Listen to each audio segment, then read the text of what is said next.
Welcome to the Revolution Church podcast.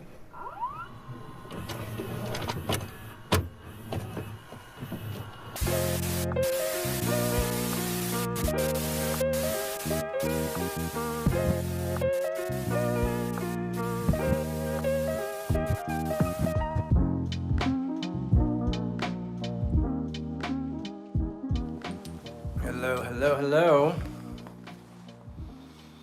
Welcome to the darkness. Live from Belfast. Well, hello, Zoe. How go it? So we've got the round lights, which I never like because they can always see it. Here, look,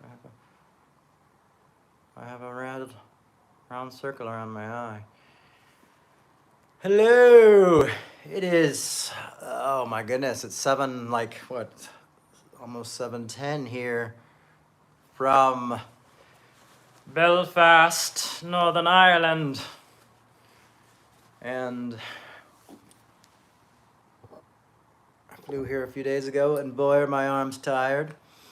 So behind me, I wish you guys could see it. I really wish you could see it. I wonder if I do this. If I do, let's see what happens if I do that. See that?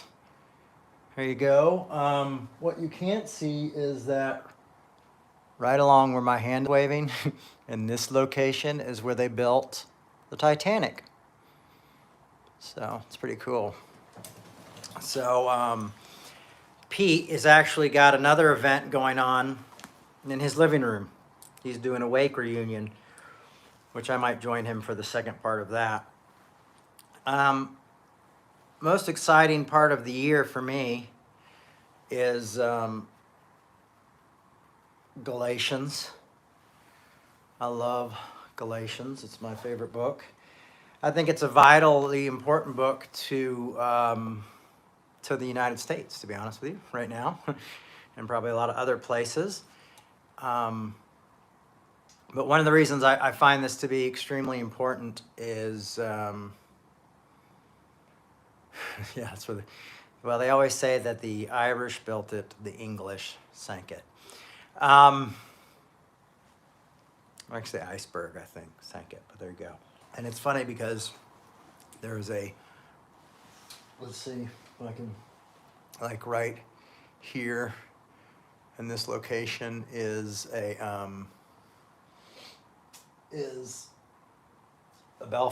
the Titanic Museum, and it's weird because in Branson, Missouri, where my father lives, they also have a Titanic Museum. So I turned all the lights off in this room except for the one light here, so you could kind of see something rather than the whole reflection of Pete's bedroom. So there you go. Belfast at night. What can I do? I couldn't find another place to do this at, so this is where we're doing it. Been in Belfast for a few days, and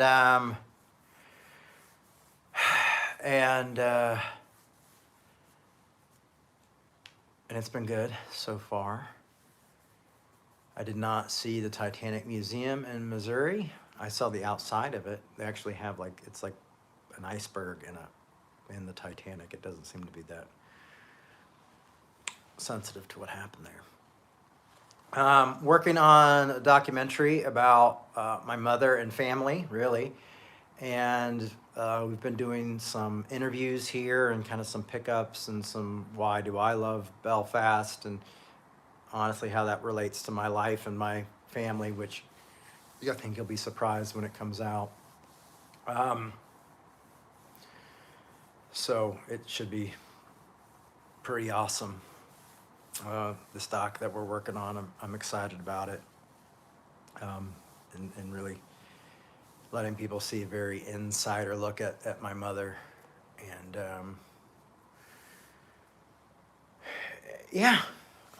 I'm excited about that. So one of the reasons I'm trying to think, I've eaten a lot of really crazy British breakfasts and foods and things, and I'm still alive, and the jet lag is just no good for me, but that's okay. We're starting Galatians, and that's all we want to know. So we're not going to get into like history and stuff of Galatians right now. Well, one of the reasons is because I forgot one of the books that I was supposed to bring with me.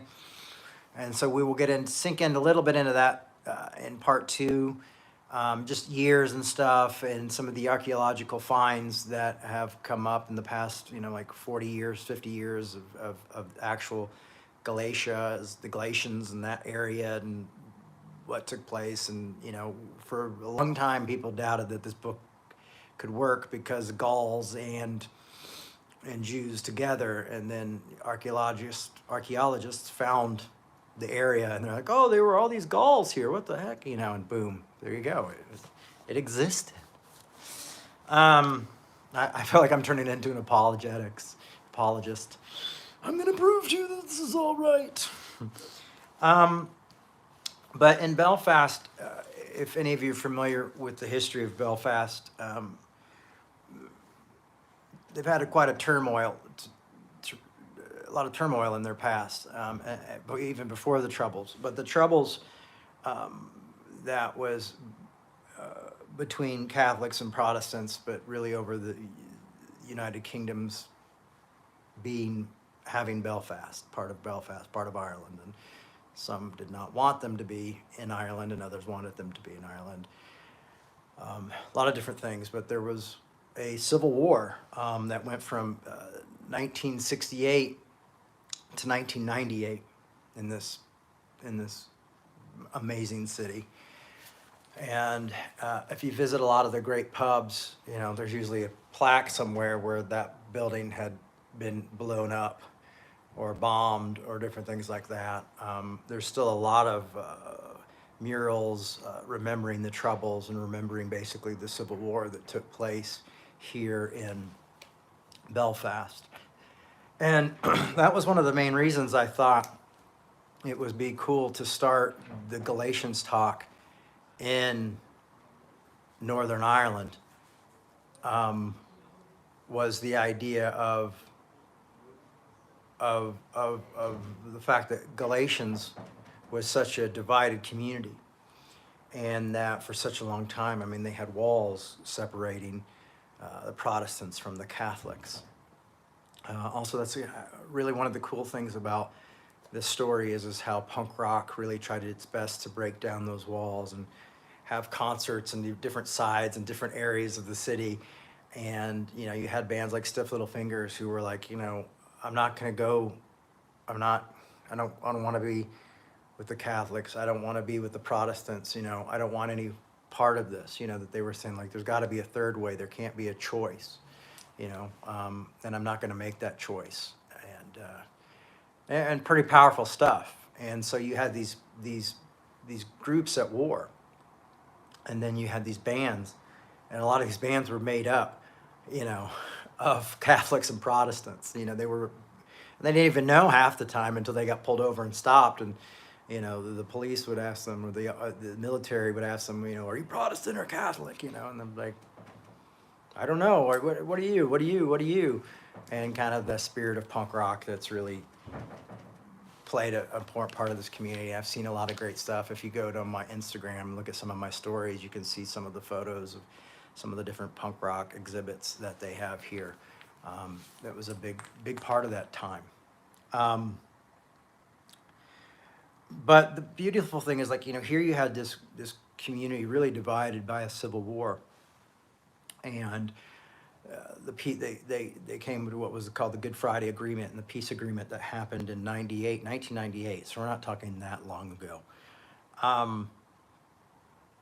And what you have is this divided community that found peace. And it's not that this community doesn't have scars and doesn't hold the memories. It really does cherish those, not celebrates, but doesn't deny its past, doesn't deny the war, doesn't deny this. There's murals everywhere, for the dead and people who passed away, and some of the peace walls are still up. But, so they still have scars, but they found peace. They found a way to make it work. And I was thinking, at what point, it's always impressive to meet a survivor of anything. But at one point, do we become survivors? You know, what happens when something happens when you get sick and tired of the fight, you find a way to make it work. And that's what this city did.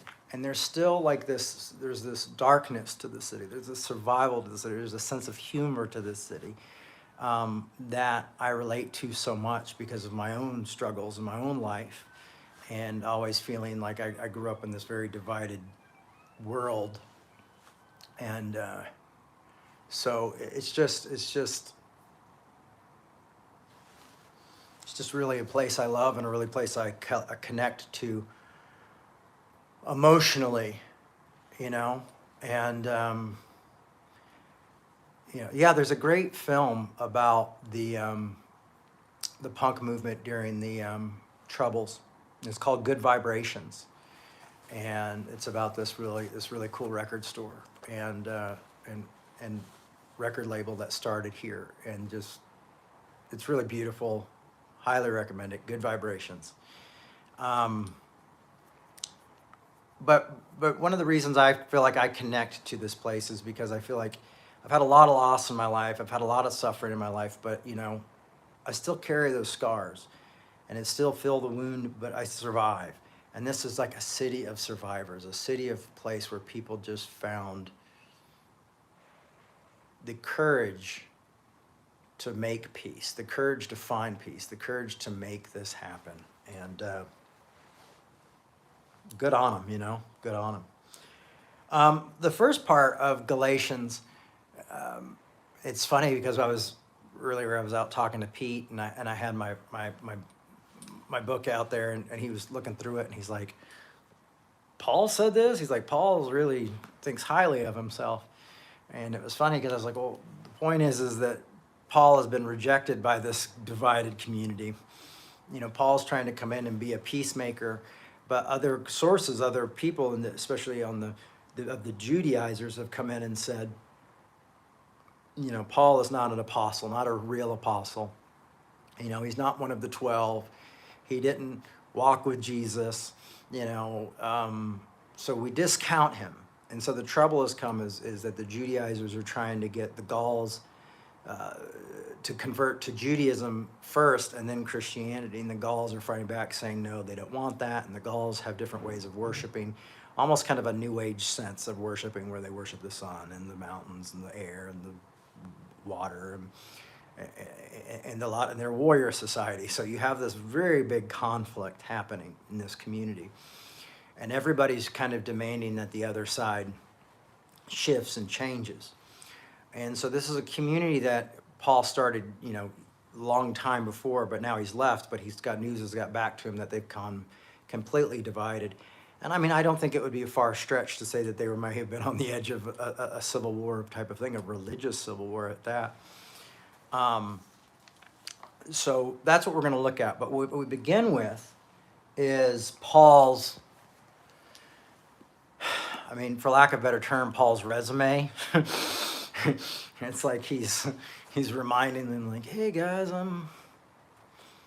I am an apostle. You know what I mean? He's really laying it on thick, and rightfully so, because he's having to contact the Gauls, the Galatians, from in a letter, sending a letter to confront them. And that's another thing that's really beautiful about this letter, is that it's like it's a rebuke letter and then a letter begging for unity. And it's also like this, like, Paul's, what did I write down here? It was Paul's resume, a refresher resume on Paul's behalf. So you have all these things happening. And so the beginning starts with Paul kind of giving his resume, and we're going to look at that first. But just to give you an idea, is a lot of these folks have met with the Apostle Paul before. It was a community that he helped start, and now the community has become divided between Judaizers who feel like the Gauls need to be circumcised and need to obey certain holidays and certain things like that, and they've pretty much become separate. And everyone thinks they have the corner of Jesus. Sound familiar? I mean, if you think about it, it's so much right now like what we see with like the conservative church and the progressive church scapegoating each other constantly, and always saying, well, we're the real Christians, or we're the, it's been weird because I've seen some conservatives lately who've talked and been like, and that's why you got to watch out for these progressives because they don't see it this way, But I've also seen some progressive be like, if your family voted for these politicians, it's okay to let them go, and I'm going,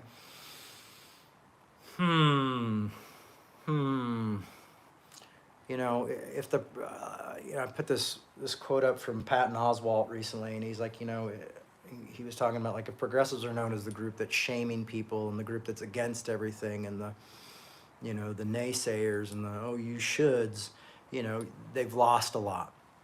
And I kind of feel like right now what we're looking at in the church and in the United States and in politics are these divided groups. And I feel like these groups, politicians, along with late capitalism, have torn us apart and called us to be allegiant to our politicians or to our type of how we've understood theology. And that's not really working for humanity. And I think that's why this is an important book, is can we work together and can we disagree well? And can we compromise when it calls for it? And can we live even within some tension, agreeing to disagree? And I know that's not the great point. I mean, hopefully we can find something even better than that. But that was something that we're able to do in Belfast, to take this, 30-odd some year war and find peace, and not, how do we make everybody happy, but not everybody happy, so everybody's miserable and everybody's happy. Like, how do we do this? How do we find peace there? And I believe that's exactly what Paul is calling the Galatians to. So let's get into this. We won't be long today, but we'll start in Galatians 1. And this is where Paul really puts it out there. Paul, an apostle, sent neither by human commission nor from human authority, but through Jesus Christ and God the Father, who raised him from the dead, all of the members of God's family who are with me. Now, he's obviously saying, like, my call didn't come from men, and everybody's saying that's what they're accusing him of, just saying, oh, he just got called, the apostles hired him on. He's a Johnny-come-lately. We really shouldn't listen to him. And then the division starts. And so he's trying to remind them to say, like, that was not where my call came from. My call is just as legitimate as James or, Peter or any of these folks. And he'll get into that even deeper later. To the church of Galatians, grace to you, peace from God, our Father, and the Lord Jesus Christ, who gave himself for our sins and set us free from the present evil, according to thy will of God, Father, to whom glory forever and ever. Amen. So you have your traditional greeting here.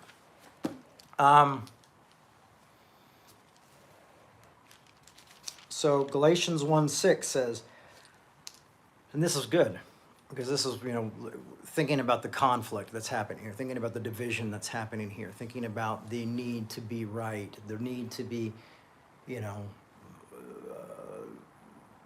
my ideas of God, my ideas of religion are greater than your ideas, And so he starts out with, I'm astonished, right off the bat, I'm astonished that you are so quickly deserting the one who called you in the grace of Christ and are turning to a different gospel. So Paul already sees, like, this division, this fighting within, this infighting, this, my God is bigger than your God, or I've got the corner on truth and you don't, is already saying this is not, you're getting away from this. You're following away from this. Not that there is another gospel, but there are some who confusing you and want to pervert the gospel of Christ. And by perverting the gospel, he's saying, like, making grace in vain, basically. Like, the idea of grace is not sufficient, that we need to have works, that we need to practice certain holidays and do these certain things. But even if we or an angel from heaven should proclaim you a gospel contrary to what we proclaim to you, which he's saying originally, let that one be accursed. As I have said before, and so now I repeat, if anyone proclaims to you gospel contrary to what you received, let that one be accursed. And the curse thing isn't as bad as it sounds, but it's still not great. But he's saying that, these, when the gospel starts to change and become more exclusive, and when it becomes something that's dividing, and it becomes like this binary way of thinking, you're losing it here. This isn't the idea. It's not us against them. And the great thing about this book too is it's a rebuke letter. It's a letter proving that Paul is really an apostle. It's a letter begging for unity, and it's one of the greatest writings on grace ever put down on paper. And I would say almost any amazing book that you read about grace within the Christian tradition or culture all probably roots from this very book. I mean, the Reformation can be tracked right back to the book of Galatians and what Paul did with the Catholic Church. Paul did, not Paul, I'm sorry. What Martin Luther was inspired by the book of Galatians. Not that he was perfect by any means, but just to give you an example of, this, faith alone idea. Here he says in 10, and I totally relate to this, is am I now seeking human approval or God's approval? Or am I trying to please people? If I were still trying to please people, I would not be a servant of Christ. So one of the big critiques of Paul's work is, he's trying to be a people pleaser. He's just, this grace thing is wishy-washy and it lets everybody live, and so the Judaizers who feel like they've had to kind of, with Christianity, kind of give up some of their tradition are saying, we want these traditions back. We think you need to do more works, and we think you need to be circumcised. And of course, Gauls are going like, why would we be circumcised? Isn't this a free gift? Isn't this grace? And they're basically saying, no, grace is not enough. Paul just says those things to tickle your ears, to win favor, to do that things. And I've been accused of that quite a bit in my own work. The strange thing is though, these tickling of ears, I don't know what the ears are, because it seems when I do things that are accused of tickling ears, is usually when we lose viewers and supporters and people like that. So they accuse me of tickling ears and trying to, win people over, and it's just not that way. And as you see here, it's like, you're accusing me of this, but you're literally cutting this community that I helped start in half. This isn't ear tickling when it's bringing division, and when you serve Christ and you tell the truth of grace and you say things like grace is anarchy, and grace belongs to everybody, and you talk about loving your enemies and what that truly actually looks like and what it means, and then you start to think that everybody's included, people start to get mad. Because both sides get mad. At first you might think, well, it's just those conservatives don't want all those crazy folks in there. Yeah, but you crazy folks get in there and you want the conservatives to become what you are. You want them to change and become what you are, and then they want you to change to become what you are, and then everybody wants each other to be like each other. And then we talk about the importance of diversity. Where is it? Is this thing on? Oh, we love diversity as long as it's not diversity of the mind and thought and philosophy or theology. We want to look like a rainbow as long as we all agree with each other, And so we're talking about real diversity here, and real change here, and living within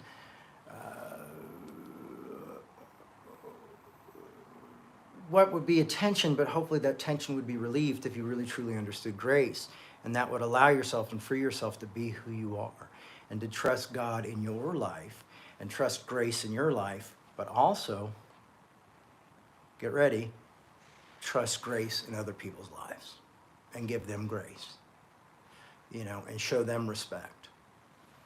Paul would always say, I have a lot of freedom in the gospel. I have a lot of freedom. But when I go to places that don't have, people have different convictions of mine, and they don't eat meat sacrificed to idols, well, then I don't just sit down and have a big idol sacrifice steak in front of them and go, this is good, I don't rub it in, I try to be all things to all men. I try to show respect to even those people I don't necessarily agree with. And I think in this day and age, we're also like, my way is right and you got to tolerate me and blah, blah, blah. But we want to be tolerated, but we don't want to tolerate the intolerant, But the problem is that's why I talk about having hard conversations and working together in community, because these folks aren't just like other people. These folks, for a lot of you who I know, these are your family members. A lot of your people aren't even talking to your folks and family over faith or over politics and different things like that. Or you don't have family members who are speaking to you. And that's my father is not speaking to me, and I guess it has to do with probably a combination of those reasons. I'm not quite sure. But it's painful, and I don't think it works, and I don't think it would be following the religion of Christianity. So even if you just say, well, I don't believe in God, I don't believe in anything, but I kind of like this Christianity, and I want to be a Christian atheist or whatever like that. It's like I want to get in. Well, following Christianity is having grace for yourself and grace for others. It's loving your enemy. It's being kind to those who persecute you. And sometimes it's praying from afar when it's too hard to be around, because usually that's the kickback I get from a lot of folks is, oh, these people trigger me or they do this. Well, then we pray from them afar. And maybe we work on ourselves. Like me, I go to therapy. We prepare ourselves to be strong enough and to accept ourselves and be like, I am who I am, so now I'm comfortable enough sitting down with someone who disagrees with me and maybe learning more about them, but also learning more about myself when I see myself through their eyes.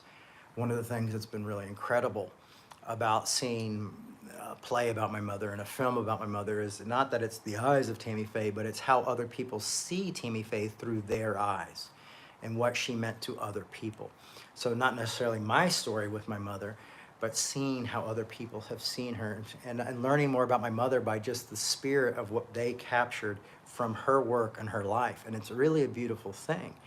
And I think we might be able to do that with others and go, well, why do you disagree with me? Or why can't you, it might be like just simply like sitting down and looking at a Bible verse or whatever. Or it just might be that they don't even know why, but it's just been something their whole life that they thought, and they go, oh, I don't really have a reason.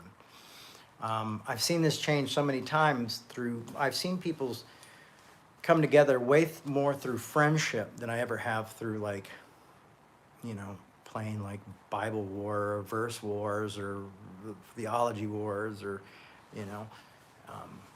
we all don't have it figured out, and that's okay. I've been watching this really great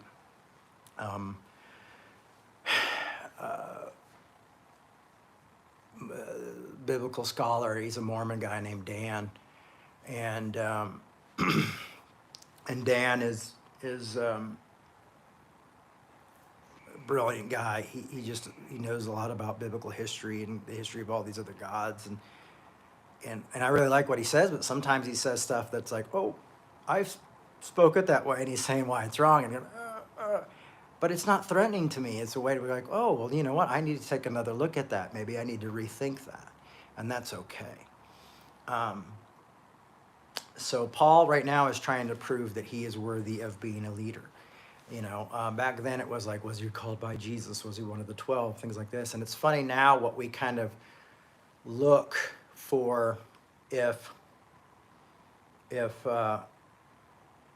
what we how we decide if someone is a leader or not. Now it's just like mob rules, like, well, does this group who accepts this person, do they see him as a leader?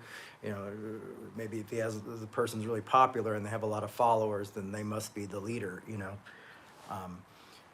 Really the way to kind of think, if we are to kind of look and see someone as they're really living a life that follows Christ, is their peace, is their patience, is their kindness, is their joyfulness, Are they loving others? Are they not demanding in their own way? Are they keeping no records of when they've been wronged? I mean, there's ideals in the book that we can look at and go, oh, well, this might give me a hint if someone is really a leader in this community. But if the people will lead, the leaders will follow. For I want you to know, brothers and sisters, Galatians 1:11. For I want you to know, brothers and sisters, that the gospel that was proclaimed to me is not human origin. For I did not receive it from a human source, nor was I taught it, but I received it through a revelation of Jesus Christ. You have heard, no doubt, of my earlier life in Judaism. I was violently persecuting the church of God and was trying to destroy it. I advanced in my Judaism beyond many and among the people of the same age, for I was far more zealous for the tradition of my ancestors. Now, one of the reasons this is important is because part of the group he's talking to are what they called Judaizers at the time. So these are Jewish Christians who are wanting to have some of the traditions kept and be a sacred part of Christianity. Basically, you have to do this in order to be saved and to be a Christian. And so Paul right now is speaking to them saying, listen, I was zealous. Not, I persecuted Christians to the point where I couldn't even stand Christians, and I was above my knowledge. I had more knowledge than most Pharisees, most teachers of the religious law at that time. So I know these laws. I know them well. I've practiced them well. And matter of fact, I persecuted all of you as a group, as Christians. And I think it's very interesting that we have the Apostle Paul, who probably brought Christianity to the majority of people. Jesus did, but then Paul's writings became very popular, and Paul really helped spread the message of Christ. Is someone who was actually an enemy of Christianity, who was, and when he says persecuting Christians, he doesn't just mean like he was saying, like, hey, you guys are bad, or he wasn't leaving he didn't burn them on Twitter or anything. He had them burned literally on stakes and things like that, and would bring them in to persecute them. He was there and held coats when Stephen was stoned in front of people. Stephen is kind of seen as the first Christian martyr. Paul took part in that.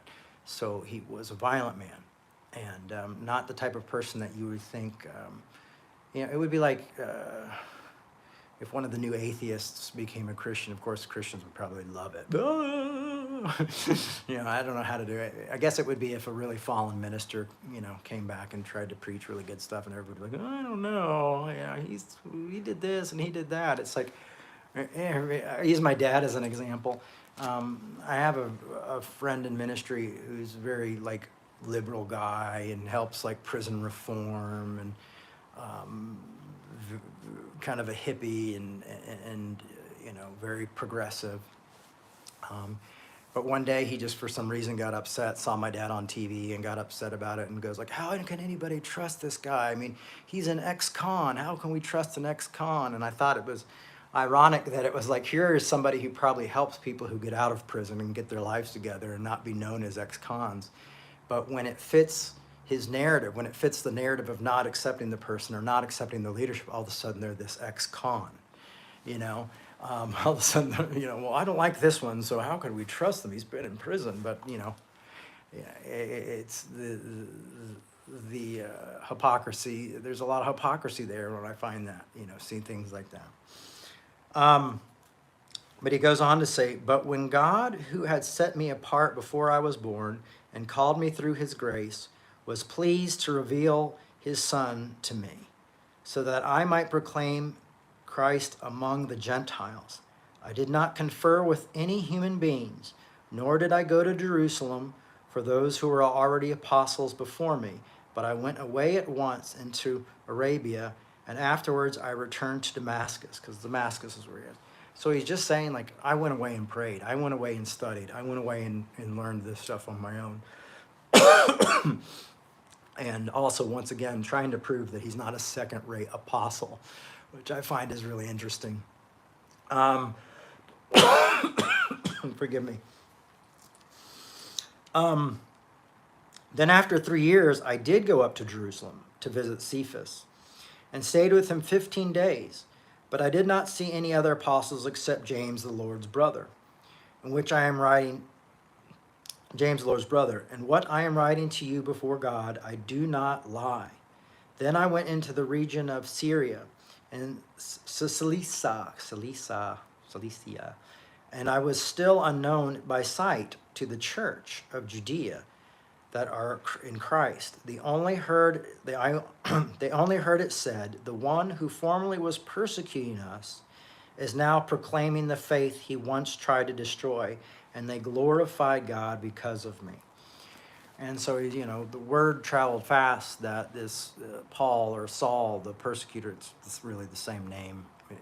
The Bible translates it differently, but it could be he was always called Paul or he was always called Saul. But he's saying all is known is that people are grateful that people are changing, people are following Christ, that I'm no longer a persecutor, that I have, now I'm serving Christ. And so basically what this all lays out is this, is who Paul is, what Paul is doing, that Paul is called to do this work, that Paul has been called to be a peacemaker, and that Paul is an apostle. And as we go through this book, we'll learn more about why he had to so clearly separate himself, show who he was, stay where he was, because he's going to say some very strong words. I mean, he already has. He's like, you're turned away from the good news. You're serving another gospel. And those words ring in my ears all the time now when not that I'm some sort of elitist. I'm usually just kind of a quiet, keep to myself person unless we're doing this. But I watch a lot of people and and what they say and what they do, and it just doesn't seem like good news a lot of the times. And it's strange to see that how often we just really trade out one legalism for another legalism. How it's well, I left this form of legalism and now I'm leaving it, and now I'm going to be legalistic in this type of way. And that I'm going to be someone who shames the people who shamed me my whole life. I'm going to want to they made me feel like a joke. Now I'm going to make them feel like a joke. I'm going to turn them into a joke. And, quite honestly, that's not loving your neighbor as yourself. That's not loving your enemy. That's not living a life of grace. It's really a road much less traveled. And it's a road that asks you not only to show patience or but it's one that calls us to work towards a complete acceptance and love people that aren't easy to love. And that's a tough job sometimes. But for a lot of us in our lives, we're in situations and split families or divorced and have children and things like that. We're often called to be, we're often kind of in a situation where we have to continue to work on a relationship because there's things that are quite more important than us involved in that. And what I guess the question is can we find a way to do that in life? And one of the reasons I love it, this city, is that, you had two groups within violent war of each other, and a city that was exhausted by it. And, the city, the groups, the different communities were able to come together and find peace and find the Good Friday Agreement. And they don't pretend like it didn't happen. They don't forget the past, which I think is vitally important, because I think when we forget the past, obviously we start to repeat the past. Or we start to think that we're the first people to experience that type of rejection or that type of hurt or that type of conflict. And when we're able to allow the past to live around us and allow those moments to go, this is where we've come from. We've come a long way, and we're able to find peace, and we have to keep that attitude towards each other. And what I found is I found a community of very funny people, very loving people, and very strong people. And it's the type of thing that I pray and hope for the States, which is a much bigger place, obviously. But, I worry that we're already kind of in a violently speaking war with each other. We use such horrible words against each other and such horrible judgments against each other. And we've become so divided and full of hate and rage and self-righteousness. And those are things that do not help us get forward. It's shallow thinking. And what I'm hoping we can do is really go, honestly, not up, not out of the water, but we can go deeper down and really learn how to think critically, but also with a huge amount of grace in that, and that we learn to argue well, and that we don't, sometimes I feel like even what I'm doing is going, oh, let me talk about Hegel, or let me talk about Tillich, or let me talk about the Greek, or let me talk about the Hebrew, or, let me talk about Aramaic. It feels like I'm trying to prove myself as like, I'm self-taught, but look at all this stuff I know. So you can really trust me and believe me. And, but I also speak just a lot from my own life experience, what I've lived through and what I've seen scapegoating do, and what I've seen the dangers of angry words and critical words, and what I've seen it done to people's lives. And I think there's a better way. And I believe that the book of Galatians leads to a type of reformation. And so I hope the type of Good Friday agreement they had there, that's something that we can have in the church one day. And maybe all just realize that there's not a lot we don't know and we don't understand. But loving one another as human beings is vitally important. And that having diversity, true diversity of thought and mind, not just of skin color and sexuality, but of thoughts as well, will somehow bring us together and hopefully wake each other up to something new. I think when we sit down, I think when Zoe sits down with people and they have an idea of what someone who doesn't accept, kind of like, non-binary, they, them, and what they think of that. And then when they sit down with Zoe, they realize, this person is not someone I need to fear. This is someone who probably loves me more than a lot of people who I'm in community with. And that is very radical. And that's where the change begins. Dr. King always said that hate cannot change anyone, and that love is the only force capable of changing an enemy into a friend. It's just love. That's it. There's no other weapon in our arsenal that transforms people. Okay, that was someone was writing. Here we go. It's important to note that the Good Friday Agreement was not simply implemented by the politicians that went to vote, and the people of Northern Ireland voted on the agreement. Yes, that's very important. It was the people of Northern Ireland.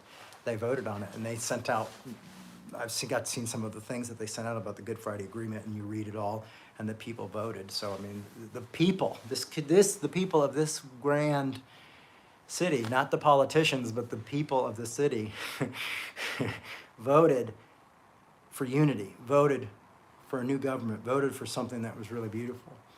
I'm a little rusty because I haven't been reading my books on the Troubles like I used to years ago when I first started coming here. So I need to get a little bit more in there. I've been watching this really great 8-part documentary, but I've only finished part 1 of it so far because I have to bootleg it from the BBC when I'm in the States. So that's vitally important. Thank you for adding that. I really appreciate that. Yeah. Yeah, it's almost like politicians have other ideas and are driven by other wants. So, yeah, I think that's another reason why I love this place, I love these folks. And, when I get to sit down and share time with Pete's mom, who really, lost loved ones through the Troubles and things like that, and talk to her and see the pain, and then know that the city just said this isn't going to happen anymore. The people spoke, and that's what I hope we can do as people, as change things, that we can get together, not have a bunch of politicians or leaders push us away, but that we will say, we're not going to listen to these folks anymore. We've got to come together. It's vitally important. And I thank my friends from Belfast who are here on the on the podcast right now, chiming in. I was actually going to have a friend of ours from Belfast come here and speak to you guys about the Troubles for 10 minutes rather than me trying to Captain America explain it. But unfortunately, he's part of Pete's thing that's happening in another room right now, so I wasn't able to get him. But hopefully we'll be able to get somebody who's a little bit more knowledgeable about the Troubles than me. But it is something that quite interests me because I think, I think Galatians explains it, and I think the United States is in a situation that's not I mean, there's violence popping up in different places, but we're in a situation where we are completely divided. And I hope some way the people will speak up and find a way for us to be brought together. But I think Galatians is vital. I think it's not vital just for countries or things like that, but for the church as a whole, and may make things better for us. I hope it will. So this is part one. We have the best. Okay, you guys are all being funny now about politicians. So I have a few jokes, but I've got the jet lag. Thanks everybody for showing up. I'm really glad I got to start in Belfast. I'm really glad that there was some folks of you who are online doing this. We've been filming so much of the doc that I haven't had a lot of time to do much more. Got to go out to the market this morning and eat this, I think they call it a bap. It's like a breakfast sandwich. It's like this big, and it's ham and sausage and egg, and it's on giant roll, and I had to like deconstruct it. Talking about deconstructing, I had to deconstruct it to eat it. So yeah, hey, yeah, Josh just reminded me, is like, listen, if you like what we're doing, I'm here because I got the Vice, who's helping us do the documentary, flew me out here, so I'm lucky to be out here. But yeah, we could really use support and donations to help keep Revolution going, and also sharing our Galatians series that we'll be doing for at least the next 5 weeks. And then following that, we will be doing a study on Tillich's sermon, You Are Accepted. And then hopefully, if things still are going good for us, I just got an original copy of the 1921 book, The Problem with the Pastoral Epistles, which is just a book that kind of changed my life when it comes to the epistles of Paul, or the pastoral epistles, which I don't believe are written by Paul, and these are a lot of the reasons why. And so hopefully that'll be maybe the third series this year that we do right off the bat about talking about the pastoral epistles. And maybe that's some of the reasons why we have some issues that we do, why people are using the Bible. And, and Dan, the biblical expert historian, hopefully can talk to us about that too. I just saw a video where he mentioned one of the pastoral epistles, and I haven't watched it yet because I saved it because I was getting ready to do this. So thanks for joining me. I really am glad I got to do this in Belfast. This city's just got my heart. I love it here, and it's like I can breathe on the streets. I went to a pub the other night and ran into some folks, and it's just weird. I'm like, God, I've got like friends, like friends who care about me. And I talked to my friend Nick, and we were talking about like what it's like to suffer from depression and be a parent. And I had just done this big interview for the doc, and really talking about some heavy stuff and filling in some spots that we needed to fill in about that stuff. And it's tough because you're just going like from one bad situation to situation. But then just sitting down with my friend Nick in a pub and talking about like when you parent children and you have mental health issues and you suffer from depression, like how often you feel like you have no more to give. And it's funny when you just see yourself recognized, we just kind of, it was like we were both deers caught in the headlights, like we just recognized each other's pain. And it was like, the idea was just like affirming, you're human, I'm human, and this is something that's really hard. And I left feeling really great. And then Pete's like, hey, Nick sent me a text saying that you guys had a really good chat. And I was like, yeah, we did, And it was just two parents who struggle with depression talking about what that's like. And, it's kind of beautiful when we're able to do that. And that's kind of my hope, is that we're able to do that all over. Maybe parents from all different walks of life. Just those little common things that just see you, just see a piece of you. It's not the whole you, but just see a piece of you that you often maybe no one else sees. And, it didn't solve the problem. It just made me feel peace, So how beautiful is that, right? And the thing is when you're with your kids, you give your all, So it's then when they go back to the other parent's house, if you're divorced, or when you have a break and everybody else wants something else, you're kind of like, so it's really hard to muster up everything to give because you really have to take, it's amazing how you have to just shove a lot of those issues down because you love those kids so much.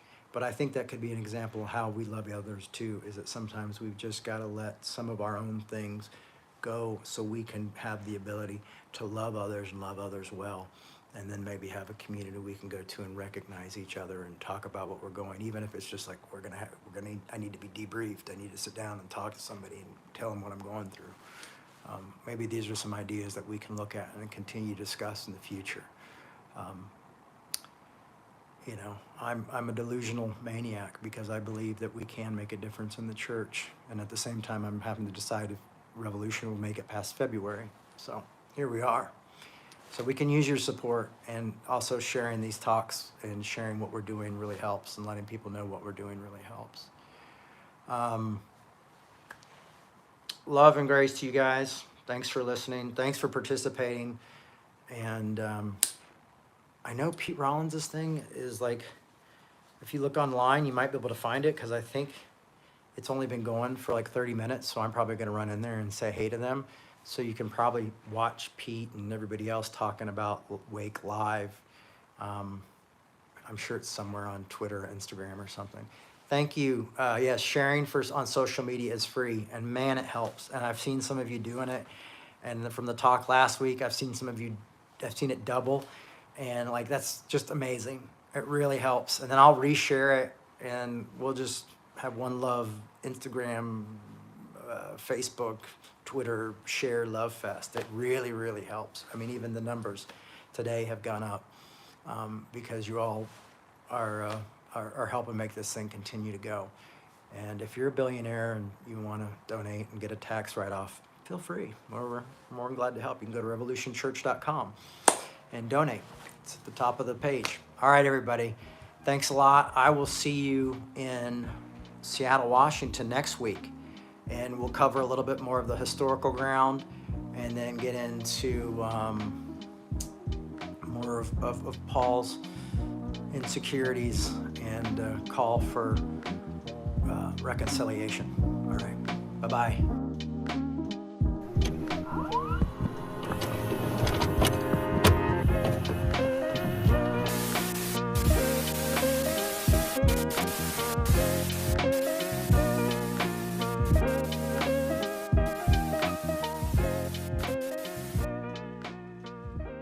Thanks for listening. We hope you enjoyed this podcast. To make your 100% tax-deductible donation today, please visit revolutionchurch.com/donate. You can also learn more by clicking the donate section on the website.